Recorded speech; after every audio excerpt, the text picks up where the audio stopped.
여러분 안녕하세요. 4학년 2학기 국어 수업을 함께하고 있는 문어쌤 류효준 선생님입니다. 오늘 벌써 6단원 공부할 차례네요. 우리 교재를 보면서 한번 수업을 시작해 보겠습니다. 오늘은 6단원 공부할 내용인데요. 6단원은 바로 본받고 싶은 인물 찾기입니다. 네, 본받고 싶은 인물 찾기. 여러분 교재가 준비됐나요? 이렇게 오늘 공부할 내용이 나왔는데요. 여러분 이름을 먼저 적어주세요. 오늘 공부할 내용을 보니까 조금 궁금하죠? 뭔가 재밌을 것 같은데 본받고 싶은 인물을 어디서 찾을까요? 우리 생활 주변에서도 여러분 본받고 싶은 인물 있죠? 아마 가까운 가족 중에 있을 수도 있고요. 아니면 학교나 아니면은 주변에 내가 존경하는 직업인이 있을 수도 있어요. 근데 오늘은 이렇게 주변을 바깥에 나가서 둘러보는 게 아니니까 뭘 할 거냐면은 글을 읽어볼 거예요. 국어 시간이니까요. 그죠? 글 안에서 본받고 싶은 인물이 나오는 글을 읽어볼 거예요. 그래서 이 오늘 공부할 내용은 국어 6단원과 관련이 있어요. 국어 6단원 본받고 싶은 인물을 찾아봐요. 어디서? 글 안에서 글을 읽고 찾아보라는 거죠. 자, 그러면은 우리 교과서를 먼저 한번 그림으로 살펴볼게요. 6단원 본받고 싶은 인물을 찾아봐요. 어디서? 그래서 근데 얘들아 어떤 인물을 글로 표현해 놓은 거 읽어본 적 있어요? 있다고요? 누구예요? 어떤 사람을 글로 나타냈나요? 아, 이순신요. 맞아요. 세종대왕요. 여기도 나오네. 세종대왕. 또 유관순요. 그렇지. 유관순도 있고요. 아, 선생님 저 기억나요. 저번에 선생님과 수업했었던 안창호 선생님 떠올라요. 이렇게 여러 사람들이 떠오를 거예요. 이런 사람들 글로 표현해 놓은 거 뭐라고 해요? 우리 위인전이라고 많이 얘기하죠.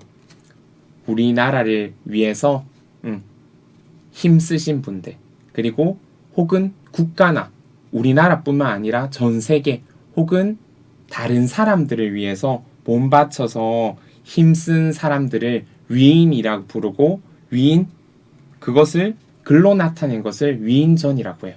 근데 이런 위인전과 같은 글을 뭐라고 하냐 하면은 바로 전기문이라고 해요. 뭐 전기문? 전기가 찌릿찌릿? 아니요. 전기문. 전 시기를 나타내는 문 글문자라고 해서 전기문은 뭐냐면요. 여기도 나오죠. 한 사람이 태어나서 죽을 때까지 한 사람이 했던 일, 업적, 말과 행동, 특별한 사건 등을 적은 글을 전기문이라고 해요. 전 일생을 적었다고 해서 전기문이라고 해요. 그래서 위인전도 전기문의 하나예요. 그런데 보통 태어나서 죽을 때까지 어떤 인물을, 일을, 사건을, 업적을 적은 글이면은 이 전기문은 보통 누구에 대한 글을 쓰겠어요? 모든 사람이 전기문을 쓸까요? 아니죠. 선생님은 전기문이 없어요. 전기문은 아주 큰 일, 업적을 나타낸 위인들, 위인들을 이렇게 나타내요. 그래서 우리 위인전을 보면은 위인전도 전기문이라고 했잖아요. 이 전기문을 보면은 본받고 싶은 사람이 참 많아요. 여러분 떠올려 보세요. 어떤 전기문 읽었어요? 이순신 전기문 읽었어요? 세종대왕은요? 맞아요. 혹은 또 유관순은요? 여기도 나오네요. 유관순. 우리 독립운동을 이끌었던 유관순. 또 우리 훈민정음 한글을 만들어주신 세종대왕님. 우리 지금 국어 시간이라서 한글을 익히고 이것으로 글을 읽고 있는데 만약에 이게 우리가 한글이 아니고 영어였다면은 조금 어려웠을 수도 있을 것 같아요. 아, 영어가 더 쉽다고요? 그런 친구도 있을 수도 있어요. 혹은 또 여기 있는 슈바이처 아나요? 우리 대한민국 사람은 아니죠. 그런데 이 아픈 환자들을 치료하기 위해서 자기의 다른 돈을 벌거나 혹은 다른 목표를 포기하고 오로지 환자를 위해서 자기를 희생했던 슈바이처 박사님. 네, 의사 선생님이죠. 그리고 김만덕이라고 나오는데요. 김만덕 누군지 아나요? 모른다고요? 아, 안다고요? 아는 친구도 있네. 아, 모른다고? 모르는 친구가 많네요. 조금 이따 해결될 거예요. 그러면 오늘 공부할 내용은 바로 전기문. 전기문이 뭐라고요? 한 사람이 태어나서 죽을 때까지 그 사람의 일생을 표현했는 글이에요. 그 글을 특징을 생각하면서 어떻게 할까? 글을 읽자 이 말이죠. 첫 번째, 전기문을 읽어요. 그 안에는 인물이 드러나겠죠. 인물의 가치관. 가치관이 뭔가요? 선생님 묻는 친구들이 있네요. 가치관은 인물의 생각이에요. 중심 생각. 그 인물이 살아가는데 계속 가지고 있는 생각을 가치관이라고 해요. 이렇게 전기문을 다 읽고 나서 마지막으로 전기문이 어떤 특성을 가지고 있는지 한번 정리해 볼 거예요. 교재 준비됐죠? 그럼 이제 시작해 볼게요. 전기문 읽기를 먼저 해야 되는데 오늘 읽을 전기문은 바로 김만덕이에요. 아까 여러분 4명의 위인 중에 가장 모르는 사람이 김만덕이더라고. 맞죠? 그래서 오늘 김만덕 전기문을 선생님이 가져왔는데요. 태어나서 죽을 때까지 다 가져오면 좋은데 그러면 읽을 이야기가 어때? 너무 길어요. 글이 너무 길어. 그래서 선생님이 일부 가지고 왔어요. 한번 읽어볼게요. 김만덕, 신현배. 사또 부탁드릴 일이 있어 왔습니다. 저는 본디 양민의 딸이었습니다. 그런데 어린 나이에 부모를 여의고 친척집에 맡겨졌다가 어쩔 수 없이 기생이 되었습니다. 사또께서는 제 억울한 사정을 헤아리시어 저를 양민의 신분으로 되돌려 주시기 바랍니다.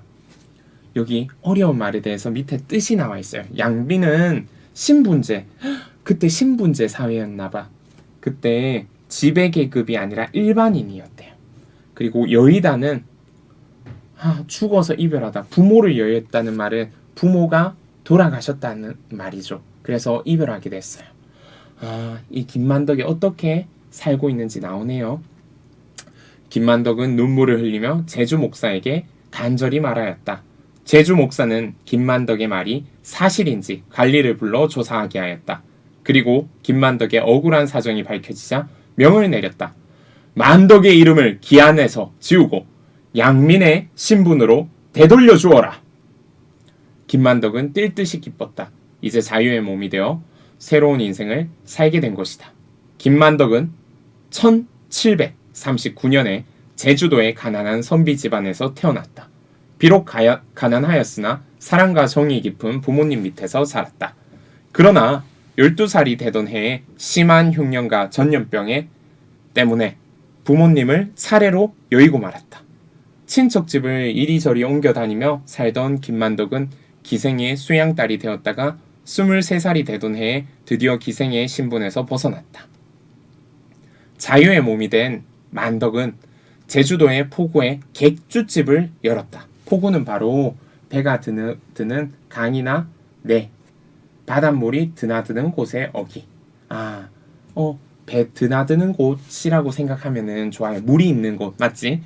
그 배가 물이 있으니까 배가 드나들 텐데 그 배에는 누가 있겠어요? 배를 이용해서 물건을 가져오거나 물건을 내다 파는 상인이 있겠죠. 그 포구의 객주집. 객주집은 뭐냐면요. 상인이 쉬어가면서 자거나 혹은 음식을 먹는 식당과 숙소, 잠을 자는 곳까지 포함하는 곳이에요. 네, 객주집은 상인의 물건을 맡아 팔기도 하고 물건을 사고 파는데 흥정을 붙이기도 하며 상인들을 먹여주고 재워주기도 하는 집을 말하였다. 육지에서 온 상인들은 김만덕의 객주집에서 묵어갈 뿐만 아니라 김만덕에게 육지의 물건을 맡기기도 하였다. 쌀! 무명이요! 좋은 값에 팔아주시오! 김만덕은 육지의 물건을 제주도 사람들에게 팔아 이익을 남길 수 있었다. 또 김만덕은 녹용, 약초, 귤, 미역, 전복 같은 제주도의 특산물에 눈길을 돌렸다. 이러한 물건들을 제주도 사람들에게 사들여 육지 상인들에게 팔았다. 육지 상인들은 제주도의 특산물을 적당한 가격에 사들일 수 있어 김만덕의 객주집으로 몰려들었다. 김만덕은 장사를 하면서 3가지 원칙을 지켰다. 첫째는 이익을 적게 남기고 많이 판다. 둘째는 적당한 가격의 물건을 사고 판다. 그리고 셋째는 반드시 신용을 지키고 정직한 거래를 한다. 이러한 3가지 원칙을 철저히 지켰기 때문에 김만덕의 사업은 나날이 번창하였다. 몇십 년이 흘렀다. 김만덕은 제주도에서 손꼽히는 큰 상인이 되었다. 많은 돈을 벌어들여 제주도 부자 김만덕 하면 모르는 사람이 없을 정도였다. 그러나 김만덕은 돈이 많다고 하여 함부로 돈을 낭비하지 않았다. 오히려 더 절약하고 검소한 생활을 하였다. 풍년에는 흉년을 생각하며 더욱 절약해야 해. 그리고 편안히 사는 사람은 어렵게 사는 사람을 생각하며 하늘의 은혜에 감사하며 검소하게 살아야 하고. 김만덕은 주위 사람들에게 늘 이렇게 말하였다. 1790년부터 4년 동안 제주도에는 흉년이 계속되었다. 그 바람에 양식이 없어 굶주리는 사람들이 늘어났다. 제주도 사람들은 모두 굶어 죽게 되었다며 근심에 잠겼다. 그러나 다행스럽게도 이듬해에는 농사가 잘 되었다. 때 맞추어 비가 내려 들판에는 곡식이 익어갔다. 이대로라면 그의 농사는 대풍년이었다. 그런데 수확을 앞두고 제주도에 태풍이 몰려왔다. 그동안 애써 갖고 놓은 농산물이 모두 심한 피해를 입어 제주도 사람들은 이제 꼼짝없이 굶어 죽을 지경에 이르렀다. 제주 목사는 그해 9월에 이러한 사정을 편지로 써서 조정에 알렸다. 태풍으로 올해 농사를 망쳐 제주도 사람 모두가 굶어 죽을 위기에 처했습니다. 곡식 2만석을 급히 보내주십시오. 정조 임금은 이 편지를 받아 신하들과 회의를 하였다. 그리고 곡식 2만석을 보내 제주도 사람들을 살리기로 결정하였다. 임금의 명으로 신하들은 곡식을 여러 배에 나누어 실어 제주도로 보냈다. 하지만 그 배들은 제주도에 닿지 못하였다. 갑자기 태풍이 불어닥쳐 배가 모두 바닷속으로 가라앉아 버린 것이다. 배가 침몰하였다는 소리를 들은 제주도 사람들은 이제는 굶어 죽을 수밖에 없다며 절망에 빠졌다. 이것을 보고 김만덕은 생각하였다. 제주도 사람들을 굶게 내버려 둘 수는 없다. 내가 나서서 그들을 살려야겠다. 김만덕은 전 재산을 들여 육지에서 곡식을 사오게 하였다.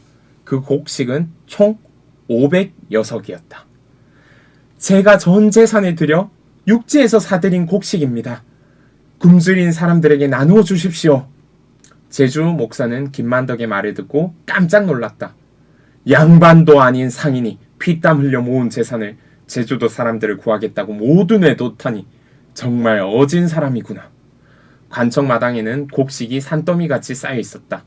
제주 목사는 곡식을 풀어 굶주린 사람들에게 나누어 주었다. 그리하여 제주도 사람들은 목숨을 건질 수 있었다. 그분이 없었다면 우리는 어떻게 되었을까? 모두 굶어 죽었겠지. 그분은 제주도 사람들의 은인이야. 제주도 사람들은 모이기만 하면 김만덕의 업적과 어진덕을 칭찬하였다.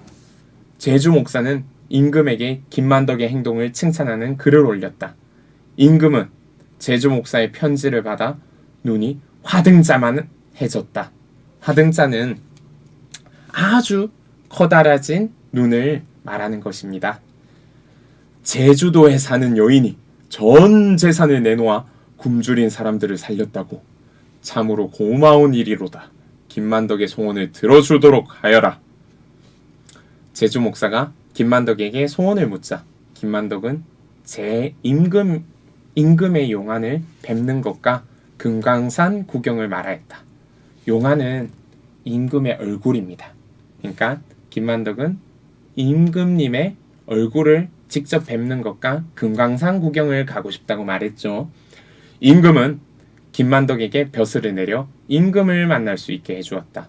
양민의 신분으로는 임금을 만날 수 없었기 때문이다.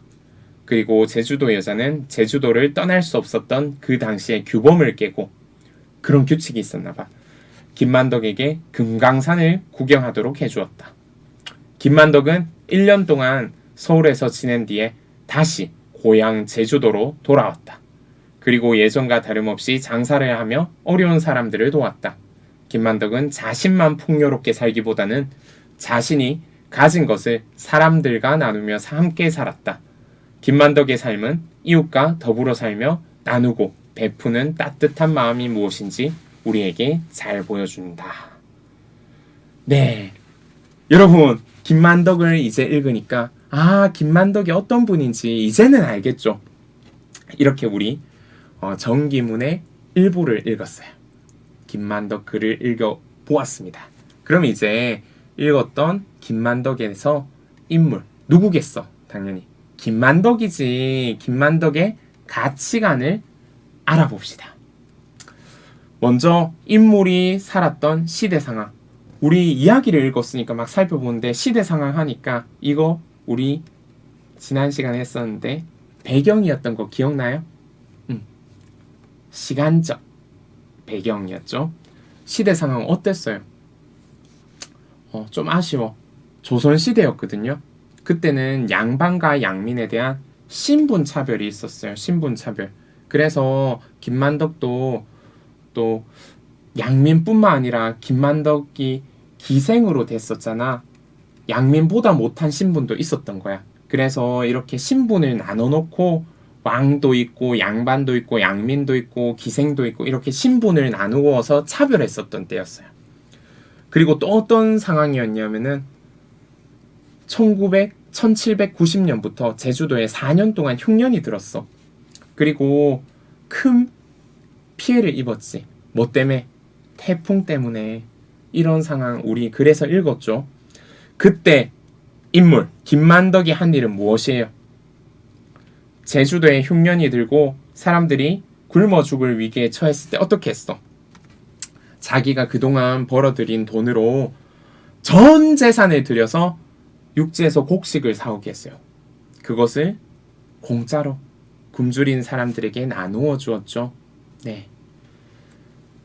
그런 이 김만덕의 말과 행동을 선생님이 가져왔어요. 이것을 보고 인물의 가치관이 뭐랬어요? 인물이 가진 생각, 자기 인생을 살아가는 생각이에요. 생각. 어떤 생각으로 이 말과 행동을 했는지 한번 우리가 추리해 봅시다. 자, 한번 말 볼게요. 풍년에는 흉년을 생각하여 더욱 절약해야 돼. 그리고 편안히 사는 사람은 어렵게 사는 사람을 생각하여 김만덕은 전 재산을 들여 육지에서 곡식을 사오게 하였다. 그리고 그 곡식을 굶주린 사람들에게 나누어 줬다. 어때요? 김만덕은 어떤 생각을 가지고 사는 사람인 것 같아? 김만덕은 자기 욕심이 큰 사람이 아니에요. 자신이 가진 것을 나누고 어려움에 빠진 이웃과 나누고 베푸는 삶을 중요하게 생각해요. 어때요? 선생님이 이렇게 정리했는데 여러분은 김만덕은 어떤 사람인 것 같나요? 착한 사람이라고요? 맞아. 왜 착한지 한번 적어주면 더 이것을 이해하기 쉬워요. 그냥 착하다고 하면은 어떤 생각을 갖고 있는지 잘 모르잖아요. 맞죠? 그래서 인물이 가진 생각, 김만덕이 착하다고 하는 것은 우리의 생각이에요. 왜 김만덕은 그렇게 했는지 김만덕 생각을 한번 우리가 추리해 보면은 김만덕은 베풀 줄 아는 사람, 다른 사람을 배려하는 사람, 배려하는 그런 것을 중요하게 생각하는 사람, 이렇게 적어주면 되겠죠. 여기 자세히 나와 있네요. 인물의 가치관 하는데, 가치관은 사람이 어떤 행동이나 말, 일을 선택하고 실천하는데 바탕이 되는 생각. 그렇죠? 그 사람이 살아가면서 계속하는 중심 생각이에요. 내 삶을 살아가는데 나 이런 생각으로 살아가고 있어 라고 하고 그 가치관 때문에 말과 행동이 어떻게 달라지게 되죠. 사람마다. 네. 그래서 생각이 중요한 것 같아요. 여러분은 어떤 가치관을 갖고 있나요? 김만덕과 같이 우리가 가진 것을 좀 남과 나누고 혹은 가족과 나누고 친구에게 베푸는 삶을 살고 있나요? 한번 내 삶에 돌아보면서 김만덕처럼 나도 하고 있는지 혹은 할 수 있는지 한번 생각해 보세요. 이제는 이렇게 오늘 우리가 읽었던 정기문, 누구 정기문? 김만덕 정기문을 읽었는데요. 정기문의 특성을 정리해 볼게요. 정기문은 인물의 삶을 사실에 근거해서 쓴 글이에요. 없었던 거 적는 거예요? 아니죠. 실제로 있었던 인물의 삶을 적은 글이 정기문이에요. 즉 사실이에요. 사실. 맞죠? 꾸며 적는 게 아니에요.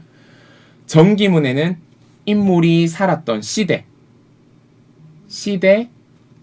그렇죠. 시대 상황, 시대적 상황 혹은 시대 상황이라고 말할 수 있어요. 그 시대에 어떤 상황이었는지 나타나요. 그리고 정기문에는 인물이 한 일 말고 이를 통해서 우리 인물의 뭐를 알아볼 수 있어? 그렇지. 인물의 가치관, 즉 인물의 생각을 알아볼 수 있죠. 이런 것들을 살펴볼 수 있답니다. 오늘 공부를 마칠 때네요. 정기문 특성을 생각하면서 글을 읽어보았는데요. 기억에 남나요? 마지막으로 정리해 볼게요. 오늘의 배움 정리. 정기문의 특성에는요. 첫 번째, 인물의 삶을 사실에 근거해서 쓴 글이에요. 즉 실제로 있었던 인물의 삶을 사실대로 쓴 글이에요. 두 번째, 그 정기문에는 인물이 살았던 시대 상황이 나타나요. 마지막에는 당연히 그 인물에 대한 일과 인물의 가치관이 드러나겠죠. 가치관이 뭐였죠? 밑에 있어요. 가치관은 그 인물이 어떤 행동이나 일을 선택하고 실천하는데 바탕이 되는 생각을 가치관이라고 해요. 여러분의 가치관은 뭔지 궁금한데요. 여러분은 살아가면서 어떤 식으로 행동하고 말하고 실천하고 있나요? 여러분의 가치관은 무엇을 가지면 좋은지 한번 생각해보는 시간이 되었으면 합니다. 네, 오늘 수업은 여기서 마치겠습니다. 여러분 모두 수고했어요. 안녕!